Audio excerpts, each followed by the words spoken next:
kerk er ook in te kom, daar is daar 'n paar extra mense. Ons 'n bietjie min vanoggend. Welkom hierso. Ons verwelkom ook die mense by Herberg aan See wat by ons ingeskakel is. Is dit hard? Okay.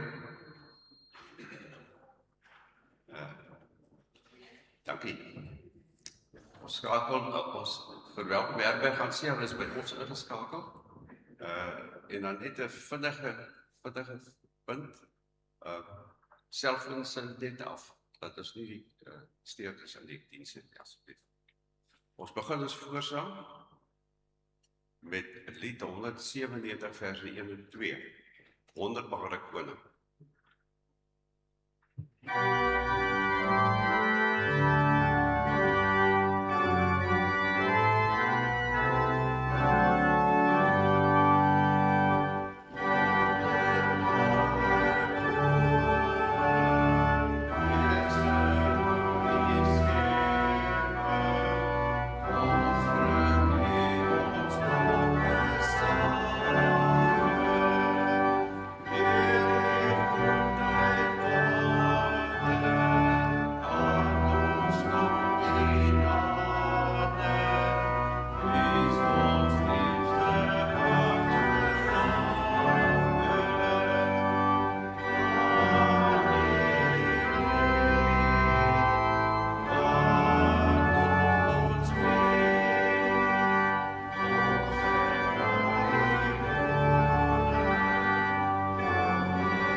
Extras is hierso.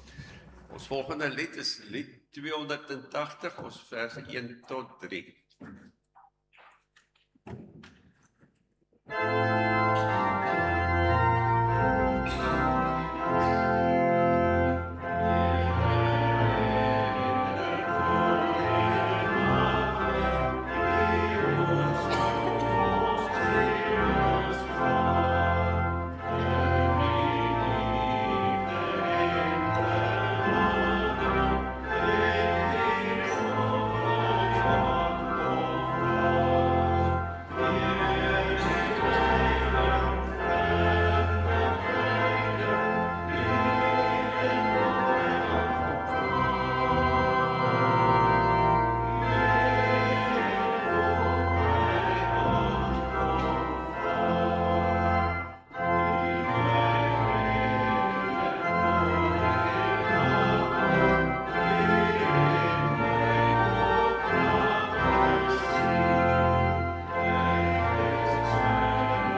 volgende lied is lied 284 verse 1 tot 3.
Ons volgende lied is lied 451 verse 1 tot 3. Hemelse Vader, ons bring U.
Volgende lied is lied 454 verse 1 tot 3. Vader, ons eer U.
Volgende lied is lied 530, verse 1 tot 3.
Baie dankie, ons is bietjie gewees, maar ons het lekker saam gesing. Ek gee nou oor aan Dr. Liesel vir die gediens. So, dankie Martiens. Goeiemôre. Eintlik moet julle almal hier onder kom sit en huddle. So oggend. Maar baie welkom in die erediens vanoggend. Ook in hierdie tyd van koninkrykstyd wat ons 'n bietjie nadink oor wat is die implikasie van die evangelie ook vir ons as kerk. Ek wil net so een of twee afkondigings voorhou. Ons kyk daar by medelee. Dink ons aan Bets van Eden van Frans Kraal se moeder wat in die tyd oorlede is. Ons dink aan Bets.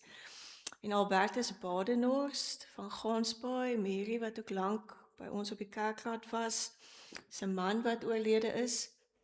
Ons dink aan Adrian Hanekom se familie van Frans Kraal wat in die tyd oorlede is.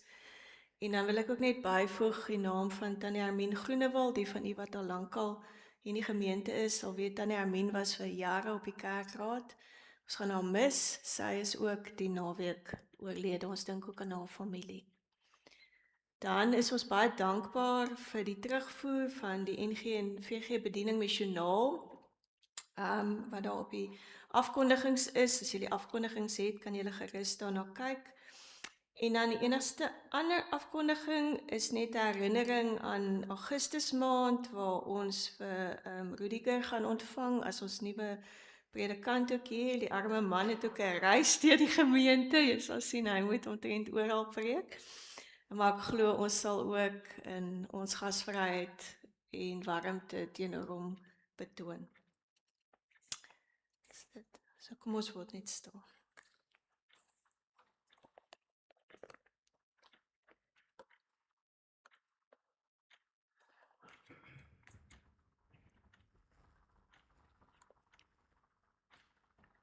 Dit is U wat die fonteine laat ontstaan in die spruite, tussen berge vloei dit deur.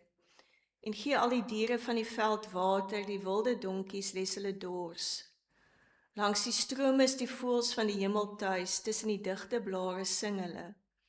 U is die een wat die berge laat drink uit sy bokamers, uit die vrug van die arbeid word die aarde versadig. Dit is U wat gras laat groei vir die vee en plante vir die mense om te verbou, om voedsel uit die aarde voort te bring, wyn wat 'n mens se hart bly maak, olie om die gesig mee blink te maak en brood wat 'n mens se hart versterk. Gemeente, genade, barmhartigheid en vrede van God ons Skepper, wat vir ons elkeen 'n liefde aan mekaar geweef het, van Jesus Christus wat vlees mens soos ons geword het, sy tent tussen ons opgeslaan het, en die Heilige Gees wat ons klipharte uithaal en vir ons harte vol deernis skenk. Amen. Ek het eintlik nou vergeet om die chocolates uit te deel, maar ons kan dit later doen. Ek sal dit na die kollekte onthou, doen julle my net onthou. Kom ons sing saam lied 203 en ons gaan sing vers 1, 2 en 5 van lied 203.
Ek wil as wet volgende vir ons lees uit Matteus hoofstuk 6 uit, vanaf vers 25.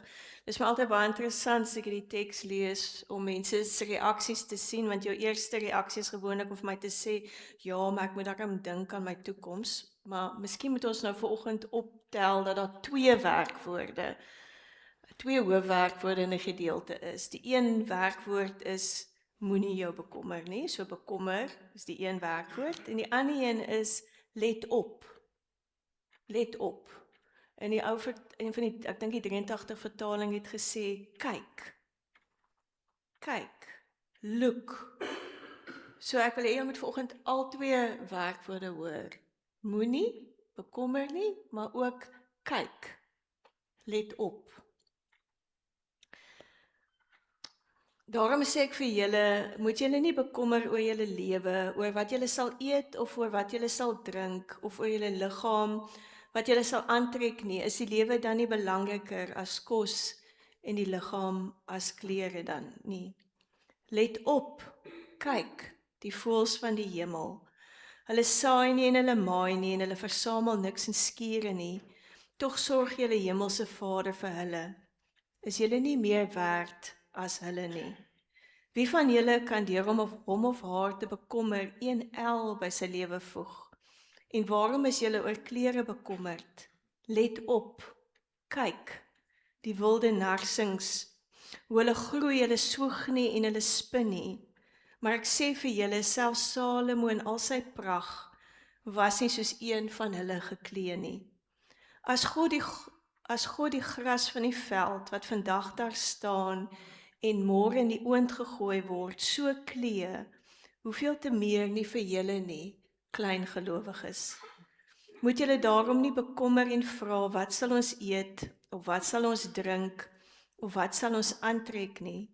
Dit is immers alles dinge waarna die heidenasies soek. Julle hemelse Vader weet tog wat julle alles nodig het. Maar soek eers die koninkryk van God en sy geregtigheid, en al hierdie dinge sal vir julle bygevoeg word. Moet julle dus nie bekommer oor die dag van môre nie, want môre sal hom oor homself bekommer. Elke dag het genoeg van sy eie kwaad. Let op en kyk. Jesus nooi ons ook in die gedeelte op om God raak te sien in die versorging van die skepping. Om soms net 'n bietjie buite myself te kyk en nie net vasgevang te wees in my eie bekommernis nie. Om hom ook raak te sien in dit wat groter is as ek. Om te notice elke dag van my lewe.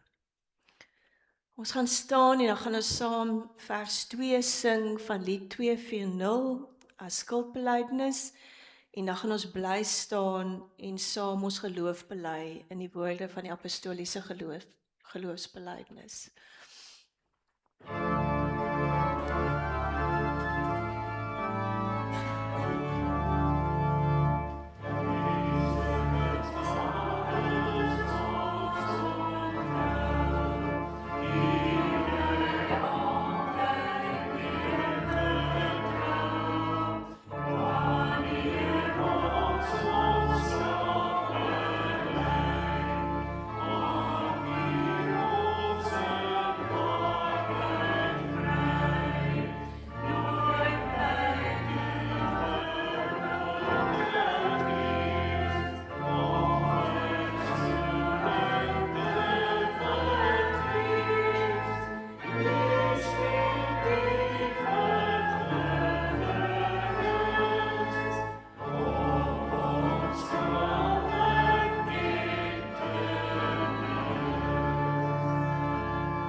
Kom ons bely saam ons geloof, saam met vele ander ook vanoggend in God drie-enig. Ek glo in God die Vader, die Almagtige, die Skepper van die hemel en die aarde, en in Jesus Christus, sy eniggebore Seun, ons Here, wat ontvang is van die Heilige Gees, gebore is uit die Maagd Maria, wat gelei het onder Pontius Pilatus, gekruisig is, gesterf het en begrawe is, en ter helle neergedaal het, wat op die derde dag weer opgestaan het uit die dode, wat opgevaar het na die hemel en sit aan die regterhand van God, die Almagtige Vader, van waar hy sal kom om te oordeel die wat nog lewe en die wat reeds gesterf het. Ek glo in die Heilige Gees. Ek glo aan 'n heilige algemene Christelike kerk, die gemeenskap van die heiliges, die vergifnis van sondes, die opstanding van die vlees en 'n ewige lewe. Amen. Ek kom maar sit. Ons gaan vanoggend saam lees een van die leesrooster tekste van die oggend, Matteus 10. Ek gaan lees vanaf vers 40. Ek sal tog 'n bietjie verwys na die res van Matteus 10. Maar ons gedeeltes het 'n paar verse. Kom ons bid net eers saam. Here, baie dankie dat U ook op hierdie wintersoggend 'n verlange in ons hart geplaas het om hier bymekaar te kom en saam na U woord te luister, omdat ons sug na U, omdat ons hinker na U, omdat ons verlang na U. Omdat ons sukkel, omdat ons nie altyd weet wat gebeur nie. Here, weet ons dat U is ons spulpunt, ons vaste punt, die dieptepunt van ons verlange.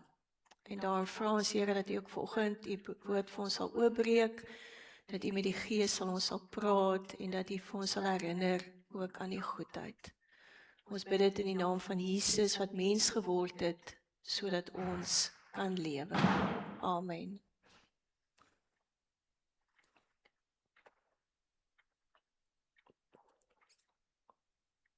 Ek lees vir ons Matteus 10 vanaf vers 40.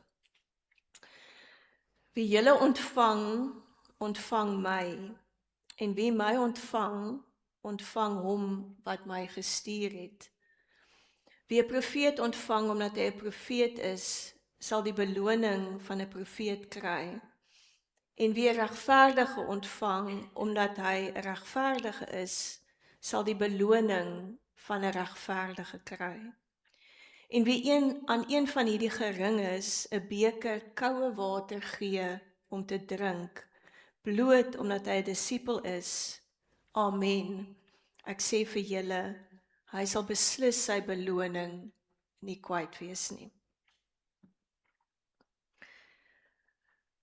As ons dink aan gasvryheid, dan dink ons baie keer aan om mense in ons eie huis te ontvang, in ons eie ruimte, of selfs hier by die kerk, maar lekker onthaal met baie kos en wyn en vriende en 'n lekker kuier om mense te laat tuis voel.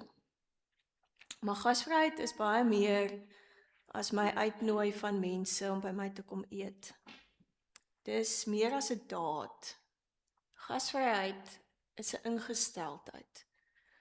Dis 'n manier van leef wat vashou daaraan dat God in alles en in almal teenwoordig is. En dat God in alles en in almal elke dag na my toe kom. Elke liewe moment en oomblik van die dag. En gasvryheid daag daarom uit. En dit sien ons dan ook in die lewe van hierdie eerste volgelinge van Jesus, wat ons nou van gelees het in die Matteus Evangelie. So ek wil ietsie sê vir ons oor hierdie paar verse in Matteus. Want die evangelie van Jesus Christus, soos dit verkondig is deur Jesus self en deur sy disippels na sy dood, het mense se lewens omvergegooi. In 'n tyd wat reeds vol spanning was, politiek en sosiaal en kultureel. So die gehoor van Matteus is Christene wat uit 'n Joodse agtergrond kom. Mense met hulle eie oortuigings, hulle eie rituele, hulle eie manier van doen, wat nou geworstel het oor wat is hulle identiteit, wat is hulle herkoms. Want ons moet onthou, en ek dink ons vergeet dit soms as ons die evangelies lees, dat die evangelies, Matteus, Markus, Lukas, Johannes is bietjie verskillend. As jy dit lees, sal jy agterkom, hulle het nie almal presies dieselfde volgorde nie, het nie altyd presies dieselfde verhale nie. Want elke evangelie, kan mens amper sê, twee gehore. Aan die een kant het jy Jesus wat praat met die disippels, met sy skares, met die mense wat geleef het, toe Jesus geleef het. Jesus wat deur die land gereis het. Maar aan die ander kant het jy ook die gehoor aan wie die evangelieskrywer besig is om die verhaal te vertel. 40, 50 jaar na Jesus se dood. Die oudste evangelie, Markus, is basies 40 jaar na Jesus se dood geskryf, Matteus 'n bietjie later. En die skrywer van die evangelie verpak dan Jesus se verhaal so, dat dit die vrae van sy gehoor aanraak. Dat sy gehoor se vrae beantwoord word. En Matteus se gehoor is uit en uit gelowiges, Christene, volgelinge van Jesus wat uit 'n Joodse familie kom of 'n Joodse agtergrond kom. En hulle diepste vraag is nou, is dit dieselfde God? Wat nou van die manier wat al die rituele wat ek gehad het? Wat nou van die wet? Wat nou van die tempelgodsdiens? Wat nou? En dan sal Matteus baie moeite doen om die kontinuïteit te bevestig. So hy sal baie moeite doen om vir sy gehoor te sê, nee, dis nie 'n nuwe godsdiens nie, dis nie 'n nuwe God nie, dis die God van Moses, dis die God van die profete, dis die God van Dawid, dis die God van die beloftes van die Ou Testament, dis die God van die psalms, dis dieselfde God wat hom openbaar in Jesus. En daarom selfs in die geboorteverhaal, daar sal heeltyd wees sinne soos die profeet gesê het sal gebeur. En dan verwysings na Jesaja rondom Maria, die geboorte en dinge soos dit. Om eintlik net vir sy gehoor te sê, maar dis dieselfde God. Maar dieselfde God van julle voorvaders, van Abraham en Isak en almal, dieselfde God het homself nou kom openbaar in Jesus Christus. En as julle daai openbaring omarm, en dit as eg glo en dit in julle harte laat gebeur, gaan daar moeilike tye kom. Dit gaan nie maklik wees nie, want jy gaan in 'n familie sit waarvan die een helfte nog in die sinagoge is. Die interessante is dat die gelowiges of die wat aan Christus geglo het nog vir baie jare deel gewees van die sinagoge. Dis eers soos in 80 na Christus wat hulle eintlik uitgeskop is. Maar dit het spanning in huishoudings veroorsaak. So jy het hierdie gelowiges gehad waar daar spanning was in die huishoudings, in die groter families, te midde van die tyd waar daar spanning was tussen Romeine en Jode en die vernietiging van die tempel in 70 na Christus. So dit was 'n komplekse tyd. En dan word in daai lig lees ons dan Jesus wat in hoofstuk 10 sy disippels opdrag gee om die evangelie, om die koninkryk, die koms van die koninkryk te gaan verkondig. En hy stuur vir hulle na die verlore skape van Israel. En hy sê vir hulle, ek gee vir julle die mag, is eintlik die moeite werd om die hele hoofstuk 10 te lees, ek gee vir julle die mag om gesond te maak, ek gee vir julle die mag om die duiwel uit te dryf, julle moenie 'n ekstra paar skoene vat nie, julle moenie 'n ekstra kleed vat nie, of 'n sak nie, want 'n arbeider is sy loon werd. En hy sê vir hulle, as julle by 'n huis kom, wat jou nie wil verwelkom nie, moet jy die stof van jou voete afskud en jy moet aangaan. Hy waarsku hulle dat dit moeilik gaan wees, dat hulle oorgelewer gaan wees aan politieke en godsdienstige owerhede, en die Christene jare na Jesus se dood sou dit herken het, want dit was reël, dit was hulle belewenis, dat hulle vervolg sal word, dat hulle gehaat sal word. En tog troos hy hulle en hy sê vir hulle, maar die hare op hulle koppe is getel, hulle is baie meer werd as mossies. En dan sê hy in dieselfde hoofstuk 10, hy het nie gekom om vrede te bring nie, maar die swaard. En wat die swaard hier beteken is God se woord, want die enigste swaard in die Bybel is eintlik God se woord. En as God se woord oopgebreek word in 'n land en dit verander mense, dan is dit baie keer so dat konflik tot gevolg is. Want ewe skielik speel jy nie meer saam nie, stem jy nie meer saam nie, dink jy nie meer so nie, en mense skuif jou uit. Een kommentator het so mooi geskryf, hy het gesê dat die band wat mense aan mekaar bind, is nie altyd elasties genoeg vir Jesus se aansprake op mense se lewens nie. En ons kan nogal indink, ek dink in ons wêreld, westerse wêreld, waar families maar in elk geval baie keer scattered is, hier woon een daar en 'n ander in 'n ander land ensovoorts, om te dink aan 'n tipe van 'n gemeenskap waar familie alles is. Soos 'n Midde-Oosters gemeenskap, 'n Afrika gemeenskap in die tyd van Jesus, om te breek met 'n gemeenskap is eintlik amper om te ophou lewe. En dis wat dit van hierdie eerste volgelinge verwag het. Ek sê altyd, Jesus se boodskap is nie goeie PR nie. Jy sal as jy party van die gedeeltes in die evangelie lees, dink as jy dit nou moet verkondig aan iemand as goeie nuus, is daar 'n paar sinne wat jy eintlik maar moet uithaal, want hierdie is nie goeie public relations nie, want ons wil nie dit hoor nie. Dis die goed wat ongemak veroorsaak. Maar saam met dit die vreugde van die ontvangs van God se goedheid en vrede in Jesus. So dis aan die einde van hierdie lang hoofstuk 10 waar Jesus al hierdie realiteite oopbreek vir sy disippels, vir die skare, vir die eerste Christene, wat hy dan hierdie verse wat ek nou nog gelees het sê, en ek wil hulle weer vir ons lees. Wie julle ontvang, ontvang my, en wie my ontvang, ontvang hom wat my gestuur het. Wie 'n profeet ontvang, omdat hy 'n profeet is, sal die beloning van 'n profeet kry. En wie 'n regverdige ontvang, omdat hy 'n regverdige is, sal die beloning van 'n regverdige kry. En wie aan een van hierdie geringes 'n beker koue water gee om te drink, bloot omdat hy 'n disipel is, amen, ek sê vir julle, hy sal beslis nie sy beloning kwyt wees nie.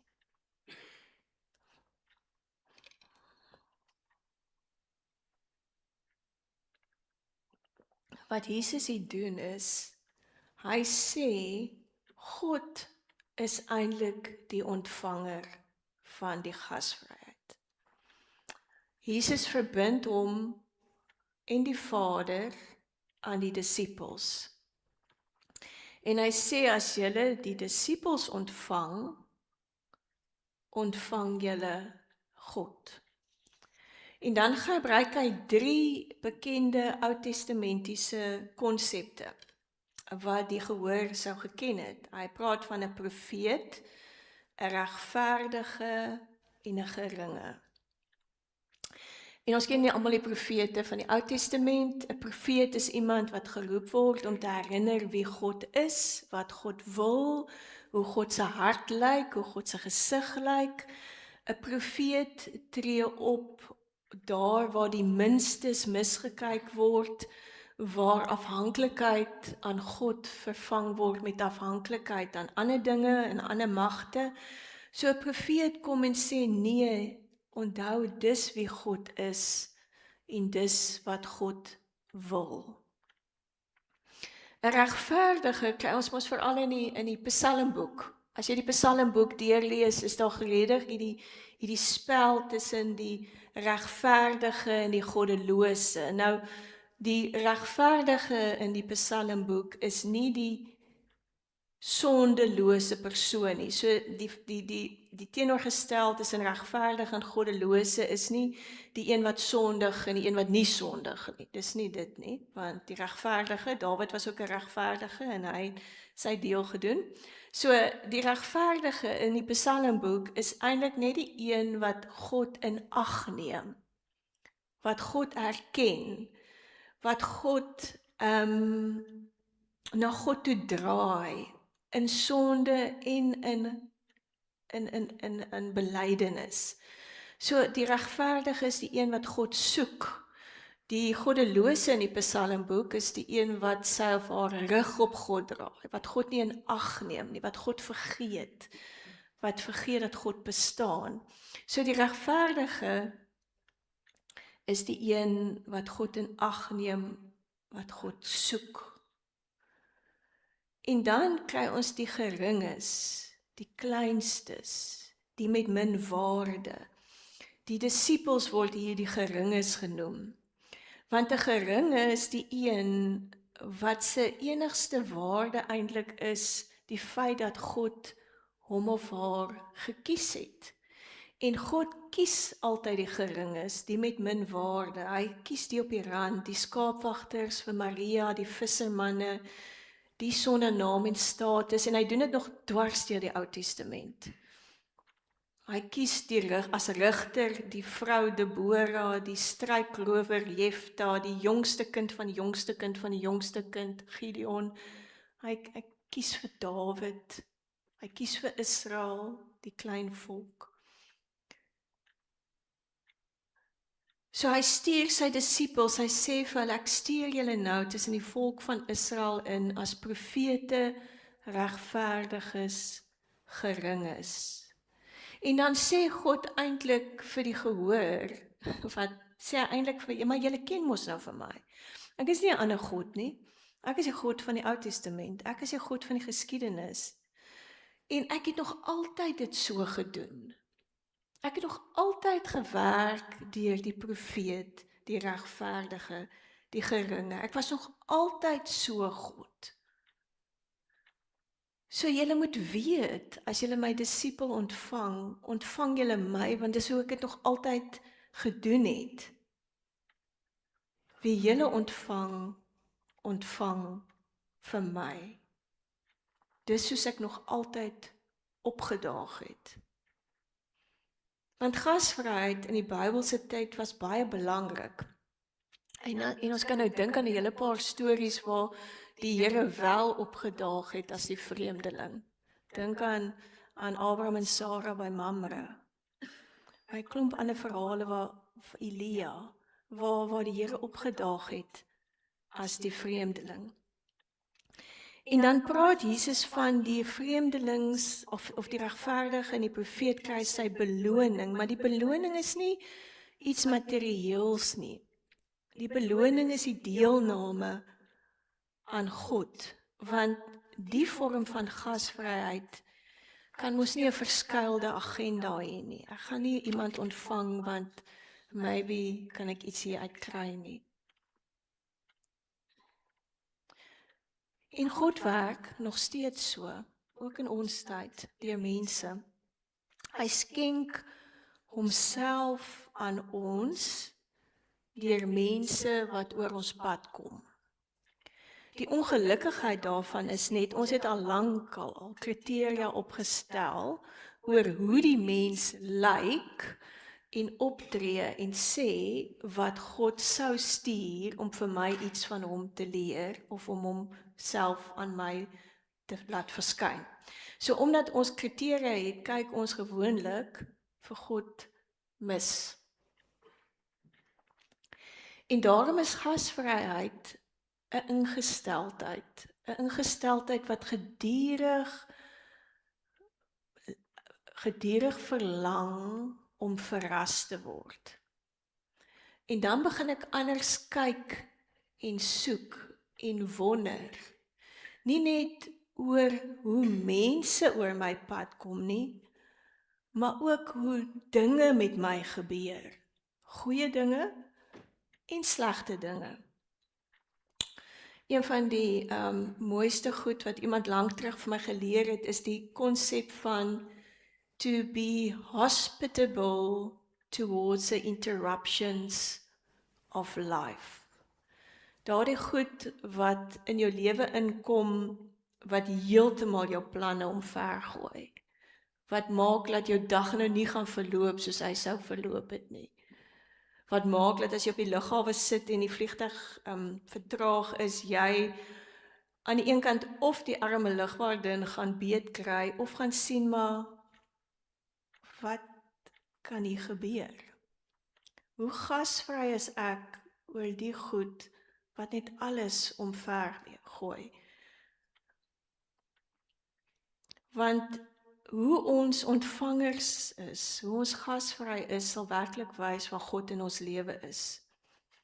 Is ek oop om verras te word deur iemand wat ek miskyk? En is ek oop om verras te word deur die lewe self? Richard Rohr het geskryf, God comes to us, weggesteek, ek kan nou nie die woord onthou, die Engelse woord onthou nie, as our lives. God kom na ons opgedres as ons lewens. En dan hoop ek, voel ons almal in die stadium in ons eie land se geskiedenis diep ongemaklik oor hoe ongasvry ons nou is. Diep ongemaklik oor ons vorm van onverdraagsaamheid, die manier wat ons praat en ontvang en moeilike situasies hanteer. So die disippels wat gestuur is na die dorpe in Galilea, het daardie mense se lewe ook maar 'n bietjie omgeëlê. Want hulle het 'n koninkryk kom vertel wat anders is as die een wat hulle geken het. Daar's ook aan hulle deure geklop. Jesus herinner vir ons dat om gasvry te wees teenoor die lewe is om gasvry te wees teenoor God. Maar dis die een kant van die gedeelte. Die een kant is, hoe ontvang ons? Hoe sien ons raak? Hoe is ons bereid om verras te word? Maar die ander kant is, ook dat ons is ook die gestuurdes, want ons is mos nou kerk. So ons is eintlik nie net die ontvangers van God nie, ons is ook die bemiddelaars van God. Ons word die profete, die geringes, die regverdiges. Dis wie ons is. Ons word geroep om op die rand te wees. Ons word geroep om God te bemiddel. Ons word in Christus verander. Want wie ons ontvang vir God. So uit 'n ander kant ook. Ek is die een wat iets beliggaam. En dan is ek verskriklik lief vir die eenvoud van die gedeelte. Want dan sê Jesus, as jy vir iemand 'n glas koue water gee, omdat hy iets van my beliggaam,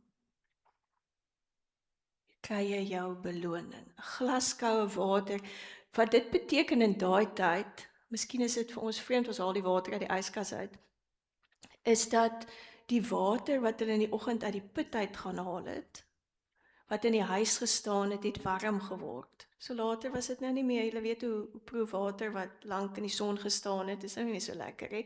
So as jy verskriklik moeg is, soek jy nie 'n warm bier nie, jy soek 'n koue bier, jy soek nie warm water nie, jy soek koue water. So iemand moet gaan en onder in die put ingaan en uittrek vir jou koue water. Dit vra ook moeite. Maar in die gee van die koue water, is dit die herkenning, ek het nou vir God in die persoon ontvang.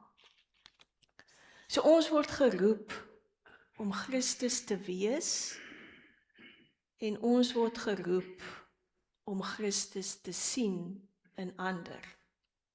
Maar hoekom? Hoekom? Dis altyd die ding van die evangelie, is dit nou 'n moed. Hoekom? Omdat ons iets wil kry daaruit, ons wil hemel toe gaan, hoekom? En die heel diepste rede is want God is gasvry.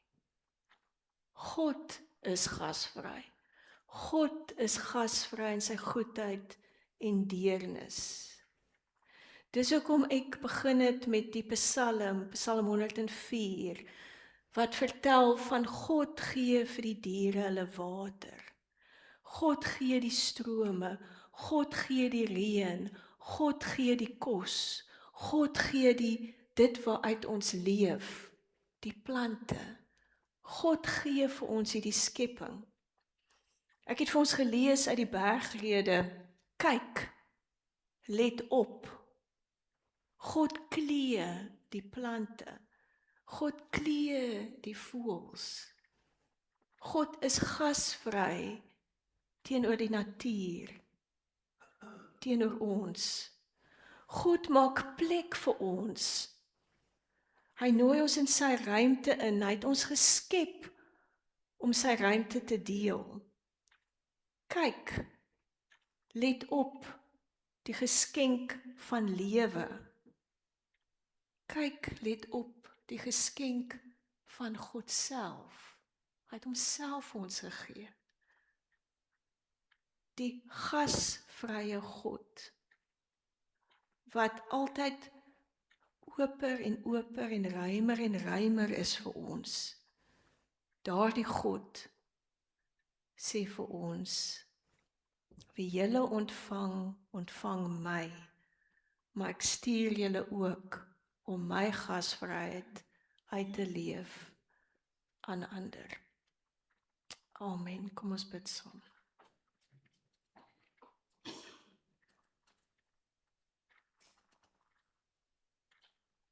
Here, U het in U godheid plek gemaak vir ons. U het ons ingetrek in die liefdesverhouding van Vader, Seun en Heilige Gees. U is in ons is in Christus, in U, ingedoop. U het Uself vir ons kom gee. U het 'n ruimte gemaak vir ons. En dit is die goeie nuus wat ons wil gaan verkondig. Maar ons verkondig dit nie net deur woorde nie, ons verkondig dit deur ons liggame, deur ons aksies, deur ons dade, deur 'n ingesteldheid om verras te word deur U en ander te verras deur wat ons beliggaam.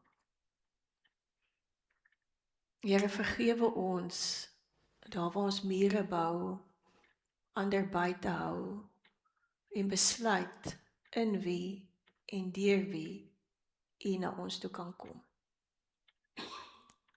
Here, daarom bid ons vanoggend vir ons land. Ons bid, Here, dat in tye van moedeloosheid en magteloosheid en werkloosheid en armoede, dat ons nie ons frustrasie omsit in onverdraagsaamheid en haat nie. Here, ek bid vir ons as gemeente, dat ons nooit tevrede sal wees met hoe ons lyk en wie hier binne is nie. Dat ons nooit ons deure sal toemaak en nie iets van U gasvryheid sal bemiddel na buite nie. Maar ek bid ook vir ons as mense. Ons is elkeen op ons eie lewensreis. Dinge gebeur wat ons nie wil hê nie, wat oor ons pad kom. Here, lei vir ons om gasvry te wees, selfs oor die slegte dinge.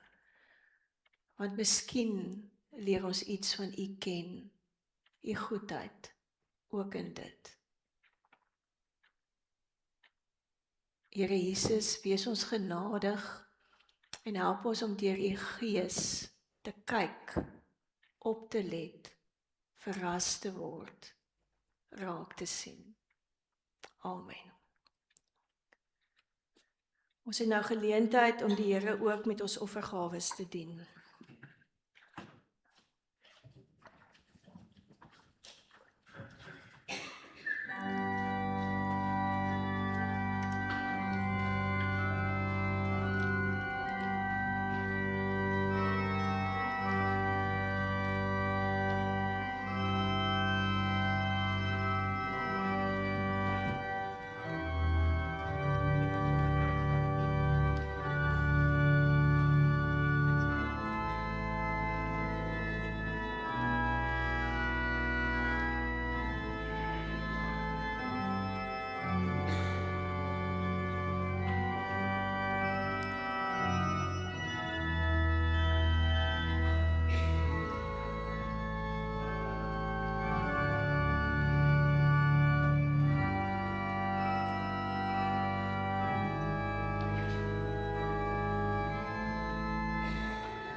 Here Jesus, alles wat ons is en alles wat ons het, kom van U af.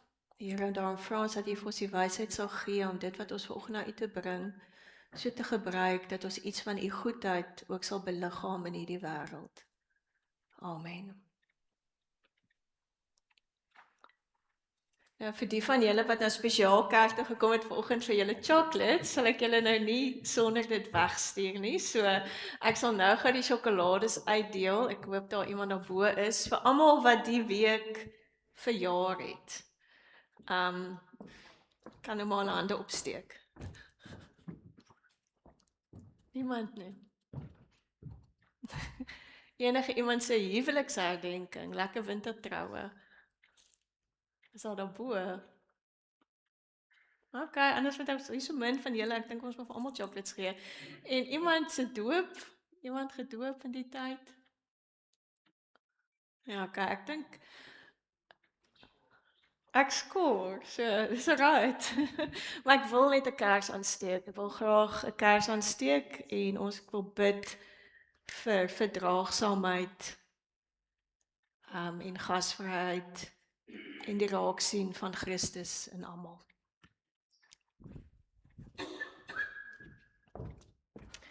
So ons slotsang is lied 200, bekende gedeelte, want ek dink dit is te maak met ook hoe God ruim is teenoor ons almal. So ons sing vers 1 tot 3 staande en dan bly ons staan vir die uitspreek van die seën.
Ontvang nou die seën van die Here.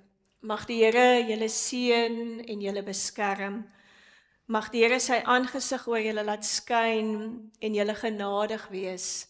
Mag die Here sy aangesig oor julle elkeen oplig en aan julle sy vrede gee. Amen.